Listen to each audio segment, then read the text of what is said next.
আসসালামু আলাইকুম। Barishal dot news থেকে রাত ৯টার শীর্ষ সংবাদ আমি ফারহানা করিম তুলি। প্রথমে সংবাদ শিরোনাম, পরে বিস্তারিত। বরিশালের সাবেক প্রতিমন্ত্রী ও মেয়র সহ ৩৬৬ আওয়ামী লীগ নেতাকর্মীর বিরুদ্ধে মামলা। ভারতীয় ঢলে হু হু করে বাড়ছে গোমতীর পানি। কুমিল্লায় বন্যার শঙ্কা। পদত্যাগ করলেন বিসিবি সভাপতি পাপন। বরিশালে ৭ নদীর পানি বিপদসীমার উপরে।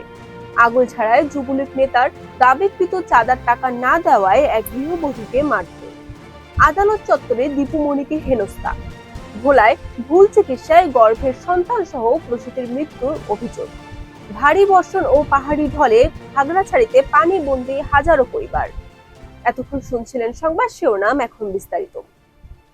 বরিশালের সাবেক এমপি ও পানি সম্পদ প্রতিমন্ত্রী জাহিদ ফারুক, সিটি মেয়র আবুল খায়ের আব্দুল্লাহ খোকন শেরনিয়াবাদ এবং সাবেক মেয়র সাদিক আব্দুল্লাহ সহ ৩৬৬ আওয়ামী লীগ নেতাকর্মীর নাম উল্লেখ করে মামলা হয়েছে। টানা ৩ দিনের বৃষ্টির পাশাপাশি ভারতের ত্রিপুরা থেকে আসা ঢালের পানি মিলে অস্বাভাবিক বেড়েছে কুমিল্লার গোমতী নদীর পানি। প্লাবিত হয়েছে আশেপাশের বিস্তীর্ণ এলাকা। নষ্ট হয়েছে অন্তত ৪,০০০ হেক্টর চরের জমির ফসল। ক্রমাগত পানি বাড়তে থাকায় গোমতীর দুকুল ছাপিয়ে দেখা গেছে বন্যার আশঙ্কা। বাংলাদেশে ক্রিকেট বোর্ডের সভাপতি পদ থেকে আনুষ্ঠানিকভাবে পদত্যাগ করেছেন নাজমুল হাসান পাপন। বুধবার ক্রীড়া মন্ত্রণালয়ে অনুষ্ঠিত জরুরি বোর্ড সভায় ভার্চুয়ালি যুক্ত হয়ে পদত্যাগের ঘোষণা দিলেন বিসিবির এই অভিভাবক। বিভিন্ন নদ নদীর পানি বেড়ে যাওয়ায় কয়েকটি নদীর পানি বিপদসীমার উপর প্রভাবিত হচ্ছে। এ পর্যন্ত বরিশাল বিভাগের ৭টি নদীর পানি বিপদসীমার উপর দিয়ে প্রভাবিত হচ্ছে।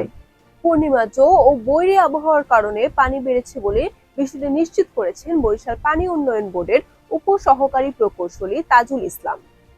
বরিশালের আগৈলঝাড়ায় যুবলীগ নেতার দাবিকৃত চাঁদার টাকা না দেওয়ার কারণে এক গৃহবধূকে শারীরিক নির্যাতন করার অভিযোগ পাওয়া গেছে। এ ঘটনায় থানায় লিখিত অভিযোগ দায়ের করা হয়েছে। পুলিশ ঘটনাস্থল পরিদর্শন করেছে। আওয়ামী লীগের যুগ্ম সাধারণ সম্পাদক ও সাবেক সমাজ কল্যাণ মন্ত্রী ডাক্তার দীপুমণিকে ৪ দিন ও সাবেক যুব ও ক্রীড়া উপমন্ত্রী আরিফ খান জয়কে ৫ দিনের রিমান্ডে পাঠিয়েছেন আদালত। ভোলা একটি বেসরকারি হাসপাতালে ভুল চিকিৎসায় গর্ভের সন্তান সহ সোনিয়া বেগম নামে এক প্রসূতির মৃত্যুর অভিযোগ উঠেছে। সোমবার রাত ৯:৩০টার দিকে জেলার এশিয়া মেডিকেল সেন্টারে ওই প্রসূতির মৃত্যু হয়। কয়েকদিনের টানা ভারী বর্ষণ ও পাহাড়ি ঢলে খাগড়াছড়ি জেলার বিভিন্ন উপজেলার নিম্নাঞ্চল তৃতীয়বারের মতো প্লাবিত হয়েছে। ফলে পানিবন্দী হয়ে পড়েছে ৩,০০০-এরও বেশি পরিবার। খাগড়াছড়ির সঙ্গে রাঙামাটি, দীঘিনালা, লংগদু ও সাজেকের সঙ্গে সড়ক যোগাযোগ বিচ্ছিন্ন হয়ে গেছে। Barishal dot news.